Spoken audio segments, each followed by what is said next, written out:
प्रेम से बोलिए जय श्री हरि। नवरात्रि की हार्दिक शुभकामनाएं आप सभी को। देखने को मिल रहा है नवरात्र का समय आ गया है, मानो कि दीपावली का उत्सव देखने को मिल रहा अभी से, क्योंकि सभी भाई बहन बहुत ही उत्साहित है और उत्साहपूर्वक माँ देवी की प्रतिमा को लोग लाते हैं और घरों में स्थापित करते हैं। और कितने ऐसे भक्त हैं माँ देवी के कि वो 9 दिन व्रत रख के, उपवास रख के माँ देवी की पूजा करते हैं, याचना करते हैं।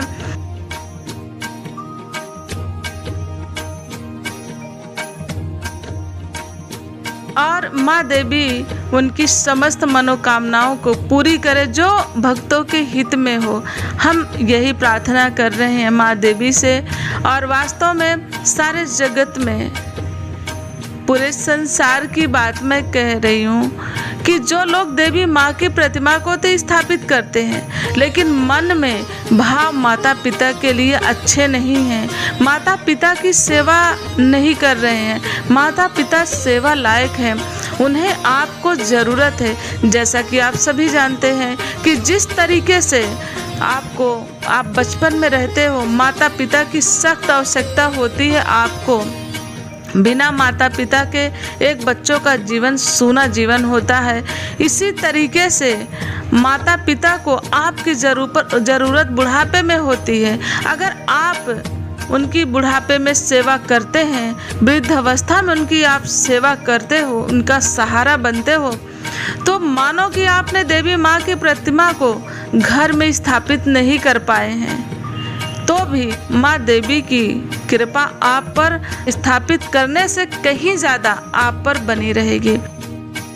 क्योंकि माता पिता इस धरती के भगवान तुल्य हैं। वह आपको संसार में लाए हैं और लाए ही नहीं, आपको पढ़ा लिखा के योग्य काबिल बनाए हैं। अगर किसी ने पढ़ा लिखा नहीं पाया है, आर्थिक स्थिति सही नहीं है, तो भी समाज संसार में लाना और अपना नाम देना, अपने छत्र छाया में रख के आपका भरण पोषण करना, पालना, उनका नाम ही काफ़ी है आपके लिए। कभी ऐसी कोई शिकायत माता पिता के लिए ना करें। जो मिला, जैसे मिला, आपके कर्मों के अनुसार मिला, आप उसे स्वीकार करें और स्वीकार करते हुए माता पिता की सेवा भगवान तुल्य करें। देखिए, आप कभी कहीं मंदिर नहीं गए हो, मस्जिद नहीं गए हो, गुरुद्वारे नहीं गए हो, चर्च नहीं गए हो, तो भी आप पुण्य के भागीदार हो और प्रभु आप पे सदैव कृपा करेंगे। कई ऐसे लोगों को देखने को मिला है जो उस तरीके से आपको देखने में नास्तिक लगेंगे, लेकिन माँ बाप को हृदय में बसा के रखते हैं। और कभी मंदिर जाते नहीं देखने को मिला है, लेकिन माता पिता के चरण स्पर्श करके ही बाहर निकलते हैं और रात में सोने से पहले माता पिता के चरण स्पर्श करते हैं, उन्हें ही देवी देवता तुल्य उनका स्थान रखते हैं। तो वास्तव में सारे देवी देवताओं की कृपा आप पर बनी रहेगी। और साथ में सभी जितने भी भगवान श्री राम जी का उदाहरण लेते हैं, तो आप भगवान श्री राम जी को ही देख लीजिए ना। वो तो किस तरीके से अपने पिता की सेवा करते थे, चरण दबाते थे और तभी वह सोते थे, उनके नियम में था। तो हम भगवान श्री राम जी को भी मानते हैं, राम की नहीं मानते। यह वास्तविक सत्य है। इसलिए ध्यान रहे कि हम जिसे भी मानते हैं उनका आचरण व्यवहार अपने जीवन में उतारते हैं, तो एक सुंदर जीवन का निर्माण हो पाएगा। तो इसी तरीके से हम दोबारा आपको कहते हैं कि नवरात्रि पे आपको हार्दिक शुभकामनाएं आप सभी के लिए।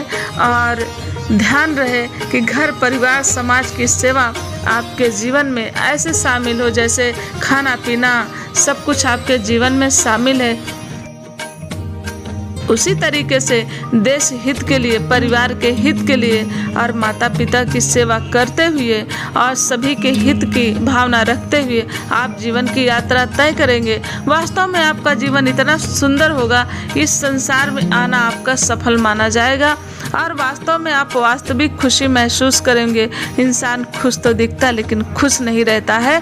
खुशी पाने के लिए आपको अपने जीवन में परिवर्तन लाना पड़ेगा और अपने जीवन में सेवा भावना से आपका हृदय कहते हैं ना परिपूर्ण रहेगा, तभी आपके जीवन में जो सेवा है वह रंग ला सकती है। और इसी तरह सेवा करके सभी देवी देवताओं के दया और कृपा का पात्र बने। आइए इन्हीं शब्दों के साथ क्षमा चाहते हैं। प्रेम से बोलिए जय श्री हरि। माता पिता को साक्षात भगवान का मंदिर मानकर कि इनके हृदय में भगवान है, उनकी वैसी सेवा करो, ये सदगुरु की आज्ञा होगी। माता जैसी सेवा की ना, जब उसको सोचो ना, अगर एक दिन पेट में गैस बढ़ जाए तो आपको कैसा लगता है? व्याकुलता पैदा हो जाएगी। 9 महीने उन्होंने मुझे पेट में लादा है, 9 महीने। इसके बाद पैदा होकर के उन्होंने अपने रक्त को दूध बनाकर मुझे पिलाया, पोषा, इतना बड़ा किया। तो हमारा कर्तव्य है, जैसे कहते कि आप लोग तो जो गति न रुपए से होती, न तपस्या से होती, न बड़ी बड़ी साधनाओं से होती, वो गति मेरे माँ को मिलेगी, मेरे पिता को मिलेगी, क्योंकि हम निरंतर भगवान में उनके द्वारा सजाए हुए जीवन को समर्पित करके उसका फल उनको प्राप्त होगा।